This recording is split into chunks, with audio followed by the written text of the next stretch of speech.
I can't lose. No reality where I lose. Ever. Today is July 23rd. Thursday, July 23rd, 2026. Day 204 of the 100 push-up, 100 squat progressive challenge for a year. We're in the month of July, only a week left in July. So we're finishing off 160 push-up, 160 squat every single day for this month. Let's go. Then from next month we're doing 170. Let's go. Operation that's ordinary the most useful and impossible. That is the genius of it. A bad fund's business only hides money. A great fund's business changes what people are willing to believe about you. Gus does not just hide behind Los Boys and Manos, he uses it to make the truth feel absurd. If someone told you a violent drug empire was being run by an ex-convict in a dirty warehouse, you might believe it. But if someone told you it's being run by the calm, well-spoken owner of a chicken restaurant who supports the DEA, it almost sounds ridiculous. That is the power of positioning. Once people see Gus as a respectable local businessman, every suspicious detail has to fight against that first impression. His politeness became evidence of innocence. His professionalism becomes a reason to trust him. His community involvement makes him feel safe before anyone has a reason to question him. He's not hiding from people who should suspect him. He's standing near them, smiling, shaking hands, donating money, and making himself part of their world. That kind of disguise is powerful because it does not look like a disguise at all. It looks like reputation, and that is the real business lesson here. A strong brand does not just make people notice you, it tells them how to interpret you. In normal business, this is why branding matters so much. A brand is not just a logo, a color palette, or a slogan.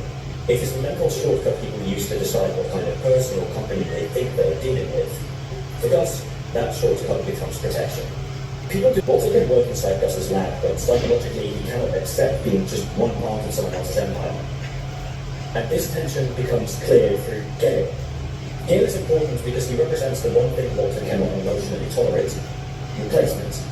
Gale is everything Walter is not inside Gus's world: grateful, predictable, and comfortable being part of something bigger than himself.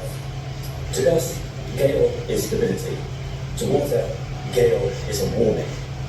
Because once Gale burns enough, Walter is no longer untouchable, and for Walter, being replaceable is not just a business problem, it is an identity crisis. This is where the relationship changes completely. Before this, Gus may see Walter as difficult. After this, Walter becomes a rival. Because Walter realizes that the one thing giving him leverage, his unique ability to produce best product, is slowly being taken away from him. And that leads to the real reason of their relationship. In a power struggle, the person who feels replaceable often becomes the most dangerous person in the room. Walter is not just fighting to keep his job, he's fighting to protect the belief that nobody else can do what he does. That belief is the foundation of his power. So when Gus threatens it, Walter does not become more obedient, he becomes more dangerous. This is why the Gale situation escalates so brutally. Walter understands the same leverage game Gus understands. Whoever controls the critical knowledge controls the future of the operation. If Gale can replace Walter, Gus wins. If Gale is gone, isolate yourself so the only thing you can really do is work, you're going to see huge gains.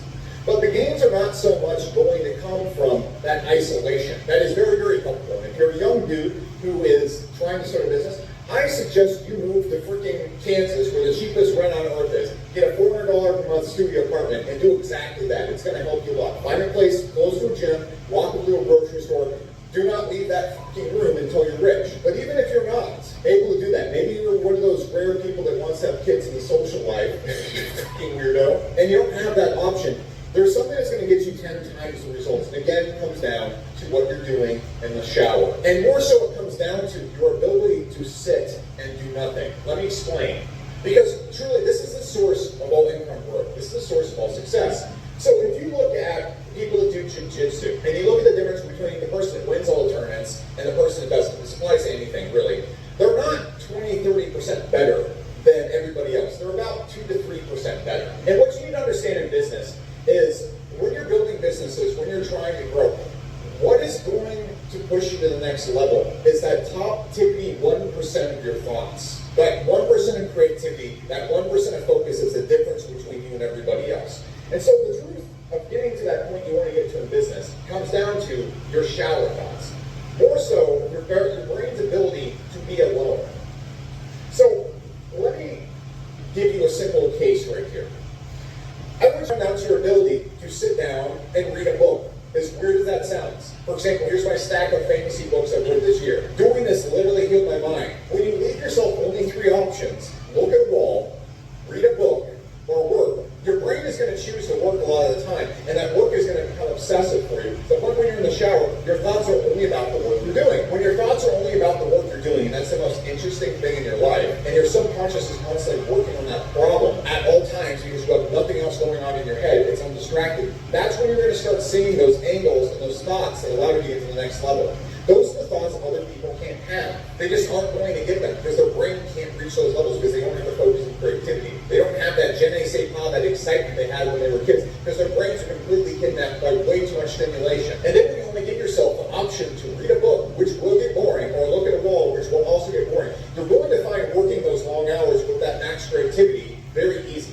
And if you just do that, it's almost impossible not to become successful. If you want to turbocharge it, remove every other distraction in your life, like bills, and all the other monthly things you have to spend money on. Just get a cheap-ass apartment, get a desk, don't leave until you're a millionaire, read fantasy books till you die, and stare at walls. It fucking works. It's really all there is to being successful. All the stuff you see on YouTube, all the business advice, all stuff out there, it's all solved by being way more creative, way more focused, and not being distracted at all. If you just do that, you'll beat everybody. You'll outwork them, you'll outthink them, and all the things they have going on in their life that are weighing them down, you just won't happen. You'll just win by default. You don't have to learn any new tactics. Those will just come to you. You don't have to think and go take courses and all this crazy stuff. It'll just happen. That's it. I don't have anything else to add. I'll see you next video.